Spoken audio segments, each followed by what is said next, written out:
Welcome to my YouTube channel. I hope ಎಲ್ಲರೂ ಚೆನ್ನಾಗಿದ್ದಾರೆ ಅಂದ್ಕೊಳ್ತೀನಿ. ಫ್ರೆಂಡ್ಸ್, ಮೊನ್ನೆಯಿಂದ ಅಂದ್ಕೊಳ್ತಿದ್ದೆ ಒಂದು ಒಳ್ಳೆ ಏಡಿ ಸುಕ್ಕ ಮಾಡಿ ತಿನ್ಬೇಕಂತೇಳಿ.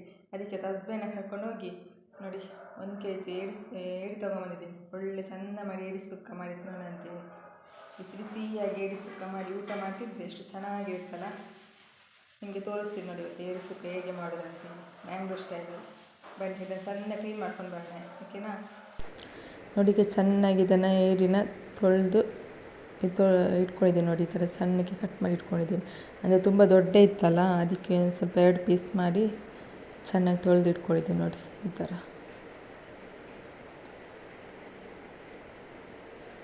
ಥರ ನೀಟಾಗಿ ತೊಳೆದು ಇಟ್ಕೊಂಡು, ಆಮೇಲೆ 1-2 ಟೊಮೆಟೊ ಕಟ್ ಮಾಡಿ ಇಟ್ಕೊಂಡಿದ್ದೀನಿ. ಆಮೇಲೆ 2 ಈರುಳ್ಳಿ, ಆಮೇಲೆ ಒಂದು ಜಜ್ಜಿಟ್ಕೊಳ್ಳಿ 3-4 ಬೆಳ್ಳುಳ್ಳಿ. ನೀವು ಬೇಕಾದರೆ ಶುಂಠಿ ಬೆಳ್ಳುಳ್ಳಿ ಪೇಸ್ಟ್ ಯೂಸ್ ಮಾಡ್ಕೊಳ್ಬೋದು. ಅದು ನಂಗೆ ಅಷ್ಟು ಇಷ್ಟ ಆಗಲ್ಲ ಈ ಥರ ಅಡುಗೆಗೆಲ್ಲ. ನಾನು ಅದಕ್ಕೆ ಬೆಳ್ಳುಳ್ಳಿ ಜಜ್ಜಿಟ್ಕೊಂಡಿದ್ದೀನಿ. ಆಮೇಲೆ ಒಂದು ಸ್ವಲ್ಪ ತೆಂಗಿನಕಾಯಿ ತುರಿದು ಗ್ರೈಂಡ್ ಮಾಡಿ ಇಟ್ಕೊಂಡಿದ್ದೀನಿ. ನೋಡಿ, ಈ ಥರ ತರಿಯಾಗಿ ಗ್ರೈಂಡ್ ಮಾಡಿ ಇಟ್ಕೊಂಡಿದ್ದೀನಿ. ನೀರು ಹಾಕ್ಕೊಳ್ಬೇಡಿ, ಹಾಗೆ ಸ್ವಲ್ಪ ಗ್ರೈಂಡ್ ಮಾಡ್ಕೊಂಡ್ರೆ ಆಯಿತು. ಇಷ್ಟು ಗ್ರೈಂಡ್ ಆದರೆ ಸಾಕು. ಆಮೇಲೆ ಒಂದು ಸ್ವಲ್ಪ ಹುಣಸೆಹಣ್ಣು, ನಿಮಗೆ ಸ್ವಲ್ಪ ಜಾಸ್ತಿ ಹುಣಸೆಹಣ್ಣು ಬೇಕಾದರೆ ಒಂದು ಸ್ವಲ್ಪ ಜಾಸ್ತಿ ಹಾಕ್ಕೊಳ್ಳಿ. ಇಷ್ಟು ಸಾಕು, ಒಂದೊಂದು ಸ್ವಲ್ಪ ಹುಣಸೆಹಣ್ಣು. ಆಮೇಲೆ ಒಂದು 10-12 ಒಣಮೆಣಸು. ಆಮೇಲೆ ಇದನ್ನು ಸ್ವಲ್ಪ ಎಣ್ಣೆಯಲ್ಲಿ ಫ್ರೈ ಮಾಡಿ ಇಟ್ಕೊಂಡಿದ್ದೀನಿ. ಒಂದು 12 ಒಣಮೆಣಸು, ಆಮೇಲೆ 1-2 ಟೇಬಲ್ ಸ್ಪೂನ್ ಕೊತ್ತಂಬರಿ, 1-2 ಟೇಬಲ್ ಸ್ಪೂನ್ ಕೊತ್ತಂಬರಿ. ಆಮೇಲೆ 1-2 ಟೇಬಲ್ ಸ್ಪೂನ್ ಜೀರಿಗೆ. ಇದನ್ನು ಅಷ್ಟೇ ಎಣ್ಣೆಯಲ್ಲಿ ಸ್ವಲ್ಪ ಹುರಿದಿಟ್ಕೊಂಡು ರೆಡಿ ಮಾಡಿ ಇಟ್ಕೊಂಡಿದ್ದೀನಿ. ನೋಡಿ, ಈ ಥರ ಸ್ಟಾರ್ಟ್ ಮಾಡೋಣ ಅಡುಗೆ ಮಾಡೋದು. ಇವಾಗ ತೋರಿಸ್ತೀನಿ. ಈ ಥರ ಫುಲ್ ಅಡುಗೆ ಇದು ಐಟಮ್ಸ್ ಎಲ್ಲ ರೆಡಿ ಮಾಡಿ ಇಟ್ಕೊಂಡು ಒಂದು ಬಾಣಲೆಯಲ್ಲಿ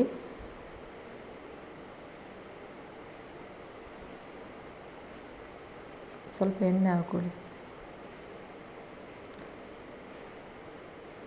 1-2 ಟೇಬಲ್ ಸ್ಪೂನ್ ಎಣ್ಣೆ, ಆಮೇಲೆ ಒಂದು ಹೆಚ್ಚಿಟ್ಕೊಂಡಂತೆ ಈರುಳ್ಳಿ ಹಾಕ್ಕೊಂಡು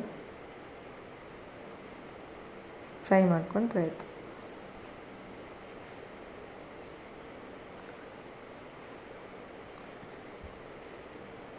ನೋಡಿ, ಈ ಥರ ಚೆನ್ನಾಗಿ ಫ್ರೈ ಮಾಡ್ಕೊಳ್ಳಿ ಎಣ್ಣೆಯಲ್ಲಿ. ಒಂದು ಸ್ವಲ್ಪ ಬ್ರೌನಿಷ್ ಆಗಬೇಕು, ಅಲ್ಲಿ ತನಕ ಫ್ರೈ ಮಾಡಿ.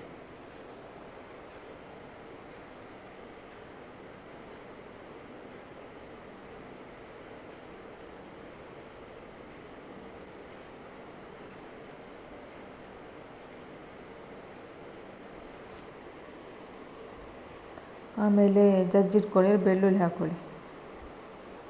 ಅದನ್ನು ಅಷ್ಟು ಚೆನ್ನಾಗಿ ಫ್ರೈ ಮಾಡಿದರೆ ಹಸಿ ವಾಸನೆಯಲ್ಲಿ ಹೋಗಬೇಕು.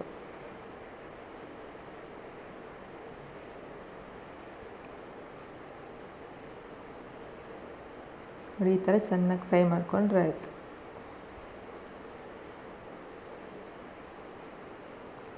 ಆಮೇಲೆ ಟೊಮೆಟೊ ಹಾಕ್ಕೊಳ್ಳಿ. ಅದನ್ನು ಅಷ್ಟೇ ಚೆನ್ನಾಗಿ ಫ್ರೈ ಮಾಡಿ.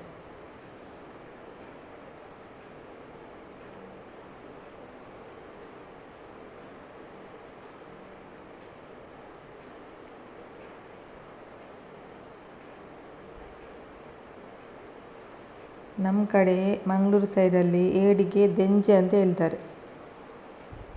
ದೆಂಜಿ ಸುಕ್ಕ ಅಂತ ಹೇಳ್ತಾರೆ. ಕನ್ನಡದಲ್ಲಿ ಏಡಿ ಅಂತ ಹೇಳೋದಲ್ಲ, ನಮ್ಮ ತುಳು ಭಾಷೆಯಲ್ಲಿ ದೆಂಜಿ ಅಂತ ಹೇಳೋದು. ಅದು ಮಂಗಳೂರು ಸೈಡ್.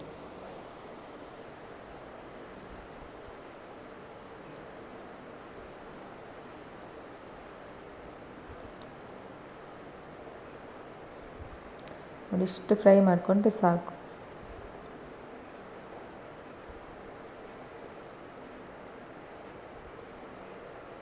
ಆಮೇಲೆ ಅದು ತೊಳೆದಿಟ್ಕೊಂಡಿರೋ ಏಡಿಯನ್ನು ಅದಕ್ಕೆ ಮಿಕ್ಸ್ ಮಾಡಿ.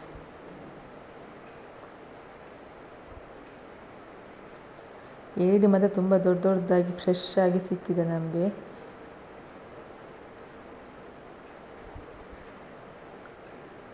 ಚೆನ್ನಾಗಿದೆ ಮತ್ತು ಫ್ರೆಶ್ ಆಗಿತ್ತು ಮಾತ್ರ ಏಡಿ. ಈಗ ಚೆನ್ನಾಗಿ ಮಿಕ್ಸ್ ಮಾಡಿ ಅದನ್ನು ಫುಲ್ಲು ಚೆನ್ನಾಗಿ ಮಿಕ್ಸ್ ಮಾಡಿಕೊಂಡು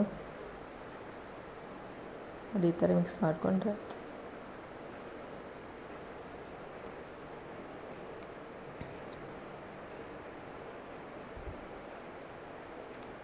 ಈ ನಾನ್ ವೆಜ್ ಅಡುಗೆಯಲ್ಲಿ ನನಗೆ ಏಡಿ ಅಂದರೆ ತುಂಬ ಇಷ್ಟ. ನಮ್ಮ ಹಸ್ಬೆಂಡಿಗೂ ಅಷ್ಟೇ, ಏಡಿ ಅಂದರೆ ತುಂಬ ಇಷ್ಟ ಅವರಿಗೆ. ನನ್ನ ಮಗನಿಗೂ ಅಷ್ಟೇ. ಒಂದು ಸ್ವಲ್ಪ ಊಟ ಜಾಸ್ತಿ ಸೇರುತ್ತೆ ಏಡಿ ಸುಕ್ಕದಲ್ಲಿ.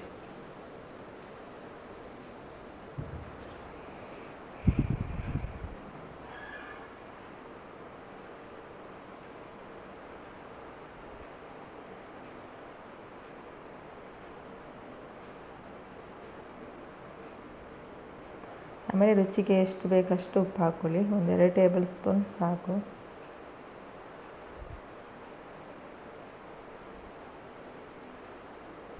ನೋಡ್ಕೊಂಡು ಹಾಕಿ, ಉಪ್ಪು ಜಾಸ್ತಿ ಹಾಕ್ಕೊಳಿಕ್ಕೆ ಹೋಗಬೇಡಿ.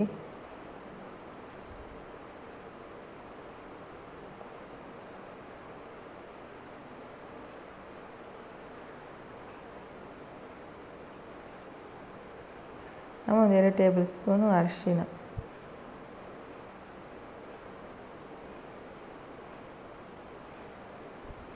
ಹಾಕಿ ಚೆನ್ನಾಗಿ ಮಿಕ್ಸ್ ಮಾಡಿದ್ದಾನೆ.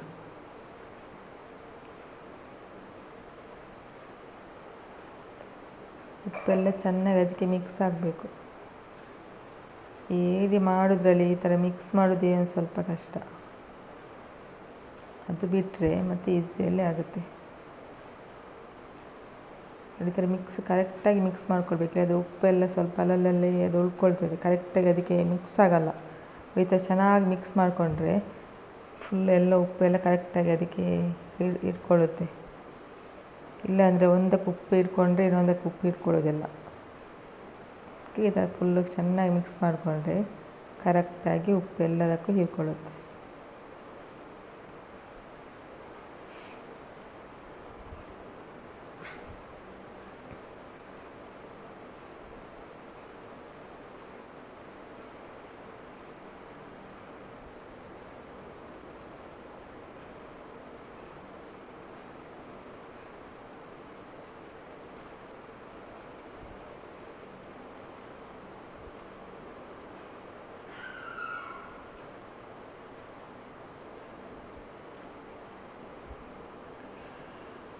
ನೋಡಿದ್ದು ಚೆನ್ನಾಗಿ ಒಂದು 10 ನಿಮಿಷ ಬೆಂದಿದೆ. ಇದು ನೀರೆಲ್ಲ ಹಾಕ್ಕೊಳ್ಳಿಕ್ಕೆ ಹೋಗಬೇಡಿ.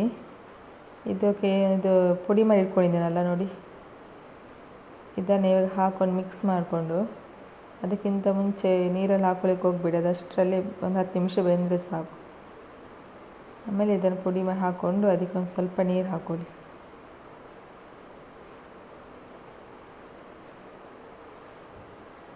ಮಿಕ್ಸಿ ಜಾರಲ್ಲಿ ಅದಕ್ಕೆ ಒಂದು ಸ್ವಲ್ಪ ನೀರು ಹಾಕ್ಕೊಂಡು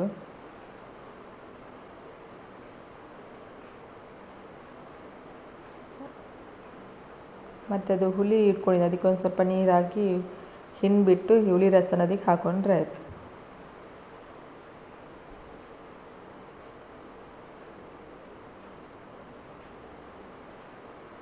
ಹುಳಿ ಜಾಸ್ತಿ ಬೇಕನ್ನೋರು ಒಂದು ಸ್ವಲ್ಪ ಬೇಕಾದರೆ ಜಾಸ್ತಿನೇ ಹುಳಿ ರಸ ಹಾಕ್ಕೊಳ್ಳಿ. ನಮಗಷ್ಟು ಸಾಕು. ಈ ಥರ ಚೆನ್ನಾಗಿ ಮಿಕ್ಸ್ ಮಾಡಿ, ಉಪ್ಪು ಹುಳಿ ಖಾರ ಎಲ್ಲ ಚೆನ್ನಾಗಿ ಅದಕ್ಕೆ ಹೀರ್ಕೊಳ್ಬೇಕು. ಅಲ್ಲಿ ತನಕ ಚೆನ್ನಾಗಿ ಮಿಕ್ಸ್ ಮಾಡಿ.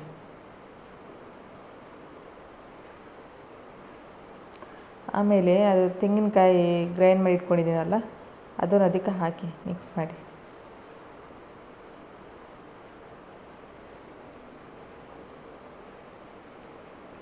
ಒಂದು ಸ್ವಲ್ಪ ಇದು ಮಿಕ್ಸಿ ಜಾರಲ್ಲಿ ಸ್ವಲ್ಪ ಅದು ಉಳ್ಕೊಂಡಿದೆ, ಅದಕ್ಕೆ ಒಂದು ಸ್ವಲ್ಪ ನೀರು ಹಾಕಿ ಅದಕ್ಕೆ ಹಾಕ್ಕೊಳ್ಳಿ. ವೇಸ್ಟ್ ಮಾಡಲಿಕ್ಕೆ ಹೋಗಬೇಡಿ.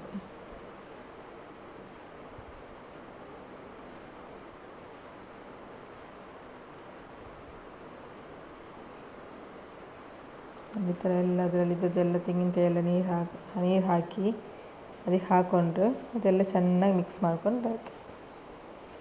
ಇಷ್ಟೇ, ಇದರಲ್ಲಿ ಏನು ಕಷ್ಟ ಇಲ್ಲ. ಒಂದು 20 ನಿಮಿಷದಲ್ಲಿ ರೆಡಿ ಆಗುತ್ತೆ. ಚೆನ್ನಾಗಿ ಮಿಕ್ಸ್ ಮಾಡ್ಕೊಳ್ಳಿ. ನೀಟಾಗಿ ಮಿಕ್ಸ್ ಮಾಡಿಕೊಂಡು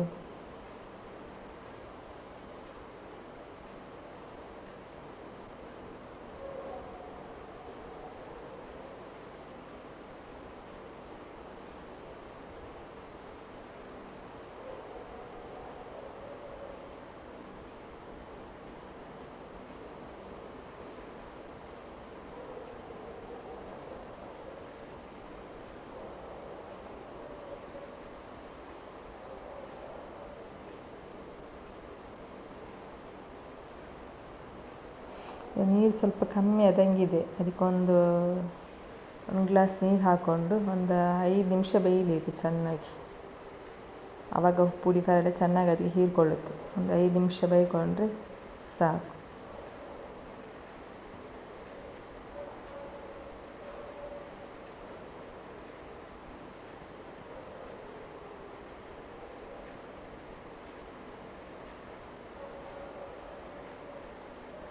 ಒಂದು 5 ನಿಮಿಷ ಬೇಯಲಿ, ಮುಚ್ಚಿಡಿ. ನೋಡಿ ಇದು ಇವಾಗ ರೆಡಿಯಾಗಿದೆ. ಒಂದು 5 ನಿಮಿಷ ಬೇಯಿಸಿದ್ದೆ, ಕರೆಕ್ಟಾಗಿದೆ ನೋಡಿ. ಇಷ್ಟು ಮಸಾಲೆ ಇದ್ದರೆ ಸಾಕು ನೋಡಿ. ಇಷ್ಟು ಚೆನ್ನಾಗಿದೆ ನೋಡಿ, ಕರೆಕ್ಟಾಗಿ ಬಂದಿದೆ ಇದು ನೋಡಿ. ಇಷ್ಟು ಥರ ಸ್ವಲ್ಪ ಮಸಾಲೆ ಇದ್ದರೆ ಈ ಬೇಳೆ ಸಾರಿಗೆ ಸೈಡ್ ಡಿಶ್ ಆಗಿ ಒಳ್ಳೆ ಊಟ ಸೇರುತ್ತೆ ಫ್ರೆಂಡ್ಸ್. ನೋಡಿ ಚೆನ್ನಾಗಿದೆ ನೋಡಿ, ನೋಡ್ತಿದ್ರೇ ಬಾಯಲ್ಲಿ ನೀರು ಬರ್ತಿದೆ.